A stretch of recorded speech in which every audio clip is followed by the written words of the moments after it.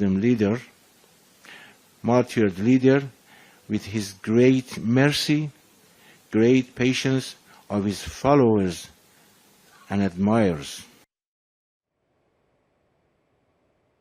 तो भारत में ईरान के राजदूत मोहम्मद फतहली को आपने सुना। बहरहाल इस पूरे मसले पर बातचीत करने के लिए हमारे साथ एक्सपर्ट्स का एक पैनल जुड़ा है जिनसे ये समझने की कोशिश करेंगे कि आखिर मिडिल ईस्ट में भड़की जंग की आग किस तरफ जा रही है। मैं तारुफ करा देती हूँ। मेरे साथ यहाँ पर कर्नल शिवदान सिंह, रिटायर्ड रक्षा विशेषज्ञ जुड़ चुके हैं। शिवदान जी, स्वागत है आपका। और ईरान ने भी कसम खा ली है, आपने मोहम्मद फतहली का वो स्टेटमेंट भी सुना होगा जिसमें उन्होंने इस बात का जिक्र किया है कि ईरान किसी भी कीमत पर झुकेगा नहीं, क्योंकि कहीं ना कहीं यहाँ पर अब मॉरल उसूलों की बात भी आ गई है। बहरहाल आप किस तरह से देख रहे हैं, और साथ साथ जरा ये भी समझाइएगा कि अमेरिका ने जिस बड़े हमले का जिक्र किया है कि सबसे बड़ा हमला हो जाएगा, क्या वो हमला हो चुका है? देखिए, ईरान ने ये कहा है कि या तो वो इज्जत से अपना मर जाएंगे या अपना जीत, अपनी नाइंसाफी के खिलाफ अपना एक वो जो अपने लड़ाई छेड़ी है उसको जीतेंगे। तो ईरान कहता है कि दोनों स्थिति में वो जो है उसका अच्छा रिजल्ट होगा। यदि वो नाइंसाफी के खिलाफ लड़ते लड़ते शहादत पा जाते हैं तो भी अच्छा है, और यदि उस पर अमेरिका पे जीत पा जाते हैं तो भी अच्छा है। तो इसलिए ईरान ने अब डिसाइड कर लिया है, डू और डाई, या तो मरेंगे या जीतेंगे। तो इस स्थिति में जब ऐसा कोई डिसाइड कर लेता है तो उसकी स्थिति जो है अनप्रेडिक्टेबल हो जाती है, क्या करेगा फ्यूचर में। और अमेरिका ने जो ये लड़ाई छेड़ी है उससे पूरे विश्व के सामने एक संकट उत्पन्न हो गया है कि उससे पूरे विश्व में तेल और गैस का संकट उत्पन्न हो गया है तरह तरह के, और ईरान के लिए खुद के लिए संकट उत्पन्न हो गया है कि ईरान के लिए जो बाहर से जो खाना जो सप्लाई होता था या और एसेंशियल जो चीजें आती थी वो भी आना जाने में काफी बाधा उत्पन्न हो रही है। तो इसलिए पूरी विश्व मानवता इस वक्त संकट में है और इसको जितनी जल्दी इसका रिजॉल्व किया जाए। ईरान के तो वाटर प्लांट्स जो है उन पर भी हमला किया है ना अमेरिका ने। अब यहाँ तो स्थिति बहुत ही भयावह हो गई। अब सिर्फ तेल टैंकर्स या फिर अगर हम देखें गैस की यहाँ पर त्रासदी नहीं है, अब तो अलग अलग चीजों को टारगेट किया जा रहा है। इसकी ईरान ने निंदा भी की है। शिवदान जी देखिए, ईरान में अमेरिका ईरान को हर तरह से उसको इस स्थिति में लाना चाहता है जिससे कि ईरान सरेंडर कर दे। हाँ। और कोई भी इज्जत वाला देश जिसकी सेल्फ रेस्पेक्ट है वो इस तरह से सरेंडर नहीं करेगा जिस तरह की कंडीशंस अमेरिका ने ईरान के सामने रखी हैं। शिवदास जी, तो इसलिए मेहमान जुड़ चुके हैं, इनका भी स्वागत कर लेते, फिर बात करेंगे। कमांडर डॉक्टर भूषण दीवान, रिटायर्ड रक्षा विशेषज्ञ, आपका भी स्वागत है। और मल्लिका पांडे जुड़ चुकी है, फॉरेन एक्सपर्ट, आपका भी स्वागत है मल्लिका जी। मल्लिका जी, यहाँ पर शिवदान जी से मैं समझ रही थी, अब ईरान ने जो स्टेटमेंट दिया, ईरान के जो राजदूत भारत में, उन्होंने कहा कि भाई डू एंड डाई की सिचुएशन है, सरेंडर तो नहीं करेंगे, क्योंकि अब आत्मसम्मान की बात भी आ गई। इस बात का भी जिक्र कर रहे हैं कि क्या कोई मुल्क आजादी से रह नहीं सकता, क्या किसी दूसरे मुल्क का राष्ट्रपति आएगा और किसी भी देश में घुस जाएगा और वहां के चीजों में हस्तक्षेप करेगा। आप किस तरह से देख रही है सिचुएशन को? कितना ज्यादा ये जो तीव्रता है युद्ध की, एक्सकेलेशन कितना ज्यादा बढ़ेगा? क्योंकि ईरान अब ये लगातार कह रहा है कि अब या तो हम मरेंगे या फिर हम जीत हासिल करेंगे, बीच का कुछ नहीं। बिल्कुल मोनिका जी, ईरान के लिए at the end of the day ये सर्वाइवल की लड़ाई है, जो हम बार बार भी आपके चैनल में मैं रिएटिरेट करती रहती हूँ कि ईरान के लिए सर्वाइवल की लड़ाई है। उसके लिए इकोनॉमी, उसके लिए कुछ भी किसी चीज से फर्क नहीं पड़ता। देखिए, अगर उसको इकोनॉमी से फर्क पड़ता तो कुछ टाइम पहले, वॉर के शुरू होने से पहले, आप देखिए उसका जो $1 है वो इज इक्वल टू 1.37 रियाल हो गया, 37 मिलियन रियाल हो गया था। उसकी इकोनॉमी की स्थिति देखिए, इतने सालों से वो सैंक्शन के अंडर है, इतने सालों से उसके जो आम जनता है उसको ब्रेड खरीदने या तेल खरीदने तक के, जो कुकिंग ऑयल है उसके खरीदने तक के पैसे नहीं थे। इतना इकोनॉमिक डिस्ट्रेस था। बट IRGC क्योंकि इतना करप्ट रहा है और क्रिप्टो में उनका हैवी इन्वेस्टमेंट रहा है, क्रिप्टो करेंसी में उनका हैवी इन्वेस्टमेंट रहा है IRGC का और सुप्रीम लीडर का, तो इसीलिए वो चल पा रहे हैं। तो उनको इकोनॉमी से कोई फर्क नहीं पड़ता मोनिका जी। उनको फर्क अभी जिससे पड़ता है वो है उनका सर्वाइवल की लड़ाई की। IRGC तो अमेरिका उन्हें जो तोड़ने की कोशिश कर रहा है मल्लिका जी, कैसे टूटेंगे वो? क्या विकल्प, क्या अमेरिका जो लगातार कह रहा, भी अमेरिका ने जिक्र किया कि सबसे बड़ा हमला होगा, जरा ये भी समझाएगा वो जिस बड़े हमले का जिक्र कर रहा है, सबसे बड़े हमले का, क्या वो हो गया है? क्या वो वही हमला है जिसका वो जिक्र कर रहा है? मोनिका जी, एग्जाम्पल एक इसमें हाईलाइट करना चाहूंगी, थोड़ा सा हिस्टोरिकल एग्जाम्पल लूंगी। 1980 से 1988 तक इराक ने, सद्दाम हुसैन की गवर्नमेंट ने US और वेस्टर्न अलायंस से बैग्ड उन्होंने ईरान पर हमला किया था। करीब करीब 10 साल इसके रिपरकशन झेलने पड़े थे और इसमें केमिकल वेपन्स भी US ने सप्लाई किए थे इराक को, ईरान के अगेंस्ट। क्या हुआ? आयतुल्ला खमीनी उस समय थे पावर में ईरान में, कुछ भी नहीं हुआ। उनको लगा कि बॉर्डर से कुछ जगहें वो लोग हथिया लेंगे, केमिकल वेपन सिविलियंस के ऊपर यूज किए, तो बहुत महायुद्ध हुआ था उस समय में। बट उसका रिजल्ट क्या है? कुछ भी नहीं। अमेरिका को लास्ट में विड्रॉ करना पड़ा, इराक को लास्ट में विड्रॉ करना पड़ा। In fact Saddam Hussain topple down हो गए, बट ईरानियन रिजीम तब भी रहे। फिर हम ले ले थोड़ा सा और पुराना इतिहास, जब 1953 में इन्होंने ईरानियन प्रेसिडेंट को हटाया और शाह ऑफ ईरान को रखा, तो वो भी सिर्फ 26 साल ही चला, उसके बाद इस्लामिक रिजीम आ गया। तो मोनिका जी, जो बेसिक चीज है, ईरान का जो पॉलिटिकल कल्चर है वो बहुत अलग है, वो दशकों के हिसाब से देखता है। और डोनाल्ड ट्रम्प की रणनीति क्या रहती है? बहुत शॉर्ट टर्म रहती है, जाओ अटैक करो, सिविल अनरेस्ट करो और वापस लौट जाओ। बट इस बार ऐसा नहीं हो सकता। ये वेनेजुला नहीं है, ये ग्रीनलैंड नहीं है, ये ईरान है। At the end of the day ये लॉन्ग टर्म दशकों तक लड़ाई करने के लिए सक्षम है। ये गुरिल्ला वॉर में माहिर है, तभी तो वो बूट्स ऑन द ग्राउंड नहीं उतार रहे। अभी हम देखिए, एक लास्ट चीज ऐड करूंगी मोनिका जी, US के प्रेसिडेंट जाते हैं कुर्दी नेता के पास और उनसे बोलते हैं, उनसे गुहार लगा रहे हैं कि आप अपने 3-4 हजार इंटरनल इनसिक्योरिटी बढ़ाइए ईरान में, उसके रिजीम को टॉपल डाउन करे। तो अगर इतना ही एयर स्पेस उन्होंने ले लिया होता, इजराइल और ईरान ने ले लिया होता तो स्ट्रेट ऑफ हॉर्मूज आज के टाइम में खुल जाता, तो उनको कुर्दी नेताओं के जाने के लिए क्यों मतलब उनकी मजबूरी हो गई। तो मोनिका जी आसान नहीं है एक रिजीम लेकिन को टॉपल यहाँ पर डाउन भूषण करना। दीवान जी, अमेरिका ये कह तो रहा है, अमेरिका इजराइल की, भाई हमने तो 90% खत्म कर दिया है, अब कुछ बचा नहीं है। तो ये क्या सिर्फ मॉरल ग्राउंड पे या फिर कहें कि एक साइकोलॉजिकल तरीके से ईरान पर दबाव बनाने की कोशिश है?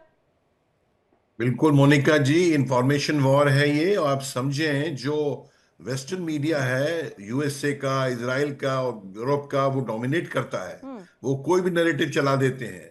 ये तो फैक्चुअल बातों में नैरेटिव चला देते हैं, तो आइडिया पे भी नैरेटिव चला देते हैं। Weapons of mass destruction Iraq के पास है, ये न्यूक्लियर बॉम्ब बना रहा है ईरान, कोई हमें खतरा, ये सब बातें करते हैं। बिल्कुल ठीक कहा मल्लिका जी ने। 8 साल तक ईरान लड़ता रहा इराक के। आप ये, मुझे याद आता है वियतनाम का, वो सब लोग जमीन खोद के नीचे घुस जाते थे। घास की रोटी खाएंगे, अमेरिका के सामने घुटने नहीं टेकेंगे ईरान। अफगानिस्तान में भी कुर्सी भाग गए अमेरिकन फोर्सेस वहां से अपनी जान बचा के, आप देख रहे हैं। और ये जो ये वही और इनके ईरान में पहाड़ भी काफी हैं। तो ये देखिए, जब कुछ स्वाभिमान की बात आती है तो ये एशियन कंट्रीज का कहीं पे रुकते नहीं है, और खास कर ईरान। ईरान एक शिया कंट्री, 2500 साल पुराना इनका कल्चर है। इनका डेरियस एम्पायर ईरान का दुनिया का सबसे बड़ा एम्पायर था, दुनिया का बड़ा एम्पायर था। ये उनकी खून में है। तो अमेरिका क्या कर रहा है और कुर्द को उठा के ले आएंगे। वो कुर्द अमेरिका को भगोड़ा समझते हैं, विश्वासघाती समझते हैं। और कुर्ड्स को तब से कह रहे हैं, आप लड़ाई करो ईरान के अगेंस्ट, शिया के अगेंस्ट, आपको इंडिपेंडेंट इराकी लैंड दे देंगे, कुर्द लैंड बना के दे देंगे, कुर्दिस्तान बना के दे देंगे। कुर्द बहुत हैं, इराक में हैं, ईरान में हैं, बहुत जगह पे हैं। कोई नहीं बना के दिया उन्होंने, मार खा रहे हैं बेचारे, वो भी लड़ाके हैं। तो ये जो है, ये जल्दी रुकने वाला नहीं है। ये और तो बिल्कुल ये आगे भी सवाल चले। उठता है कि भाई ये तमाम बातें तो अमेरिका को भी पता होंगी, फिर भी किस बिना पर वो ये कोशिश कर रहा है, किस बिना पर उसे लग रहा है कि वो ईरान पर दबाव बना लेगा। मैं आप लोगों के पास लौटूंगी, एक अपडेट साझा कर लूं। ईरान का खाड़ी देशों पर हमला लगातार जारी है। ईरान खाड़ी देशों पर लगातार अटैक कर रहा है। सऊदी अरब ने डिप्लोमेटिक एरिया पर हमला किया गया है। सऊदी अरब ने ईरान के ड्रोन हमले को हालांकि नाकाम किया है। ईरान के 15 ड्रोन को इंटरसेप्ट कर मार गिराया है। तो ये बड़ी जानकारी आपके साथ साझा कर रहे हैं। सऊदी अरब में डिप्लोमेटिक एरिया पर अटैक हुआ है। सऊदी अरब ने ईरान के ड्रोन हमले को नाकाम किया है। ईरान के 15 ड्रोन को इंटरसेप्ट कर मार गिराया गया है। शिवदान जी, लगातार सऊदी अरब पर भी ईरान के जो अटैक है वो हो रहे हैं। अब सऊदी अरब ने पाकिस्तान से भी कंसल्ट किया है। सो क्या आप ये माने कि पाकिस्तान की भी इसमें एंट्री हो रही है और अब ये जो युद्ध है ये मिडिल ईस्ट से निकलकर यानी कि ये अब इस तरफ भी आने वाला है? देखिए, आपको याद होगा कि सऊदी अरब के साथ पाकिस्तान का सिक्योरिटी एग्रीमेंट है। तो पाकिस्तान को उसकी सुरक्षा के लिए उसकी हेल्प करनी चाहिए। तो यदि उस सिक्योरिटी एग्रीमेंट के अनुसार पाकिस्तान सऊदी अरब के साथ आता है, तो इसका मतलब ये एशियन देश जो है, ये पाकिस्तान भी उसमें इन्वॉल्व हो जाएगा। और पाकिस्तान इस वक्त इस स्थिति में नहीं है कि वो जाके ईरान के साथ सऊदी अरब के साथ अपना वो करे, क्योंकि उसका ऑलरेडी अफगानिस्तान के साथ उसका युद्ध चल रहा है। तो इसलिए पाकिस्तान जो है डबल उसमें है कि अब सऊदी अरब की हेल्प करे या अफगान सीमा पर अफगानिस्तान के साथ अपना उससे टक्कर ले। तो इससे क्या है, पूरे एशिया में स्थिति अनस्टेबल हो जाएगी यदि पाकिस्तान भी इस युद्ध में इन्वॉल्व होता है तो। मगर एक बात मैं बताना चाहता हूं कि ईरान जो है इतना इजी नहीं है ईरान को इस युद्ध को लंबा खींचना, क्योंकि ईरान के अंदर इंटरनल पॉलिटिकल अनस्टेबिलिटी भी चल रही है। राइट, मैं उसी का जिक्र करने वाली थी। राइट, इकोनॉमिक उसका जो उतनी स्थिति नहीं है इकोनॉमिक वे में भी कि वो लंबी लड़ाई को झेल सके। और उसके बाद जो उसके क्रिटिकल रिसोर्सेज हैं, जैसे वाटर रिसोर्सेज और जैसे और भी रिसोर्सेज हैं, खाने का सामान, वो भी कम होता चला जा रहा है। इसलिए ईरान जो है इस युद्ध को ज्यादा सस्टेन नहीं कर पाएगा उसके इन फैक्टर के अनुसार। तो इसलिए इस युद्ध का मैं चाहता हूं, और शायद इन कंडीशनों में ये युद्ध अगले 8-10 दिन में समाप्त हो सकता है। बिल्कुल मल्लिका जी, सिर्फ युद्ध इसी से थोड़ी लड़ा जाएगा कि हमारे मंसूबे, हमें लगता है कि हम झुकेंगे नहीं, आपको और भी चीजों की दरकार है। सो ऐसे में क्या स्थिति नजर आती है? अब ईरान ने यह भी कहा, अगर हम देखें मतभेद भी नजर आ रहा है, वहां के राष्ट्रपति लगातार कह रहे हैं कि भाई हम खाड़ी देशों पर हमला नहीं करना चाहते हैं, लेकिन खाड़ी देशों पर तो अटैक हो रहे हैं। सो क्या अंदर खाने भी सब ठीक नहीं है, मतभेद भी चल रहे हैं, आपके पास आपके रिसोर्सेज भी कितने दिन चलेंगे, ऐसे बहुत सारे प्रश्न हैं। ऐसे में कितने दिन ये युद्ध एक्सटेंड होगा और क्या अमेरिका इस बात को बखूबी समझ रहा है और इसीलिए लगातार जो है ईरान को दबाने की कोशिश? मल्लिका जी संक्षेप में रखिएगा प्लीज। जी मोनिका जी, बहुत शॉर्ट में देखिए, ईरान के पास अभी भी मिसाइल 100 से ऊपर मिसाइल सिटीज हैं। हाँ। उसके बाद शाही ड्रोन्स हैं जो इंटरसेप्टर से नहीं जा रहे। देखिए $2 बिलियन ऑलरेडी लूज हो चुके हैं। यूएस के 900 मिलियन पर डे यूज कर रहा है यूएस पूरे इंटरसेप्टर्स और मिसाइल्स में। देखिए इंडिया डेली 24/7 अब आपकी स्मार्ट टीवी पर। इंडिया डेली मौजूद है सभी डिजिटल प्लेटफॉर्म पर लाइव और लगातार। इंडिया डेली 24/7 हर दिन राष्ट्र को समर्पित।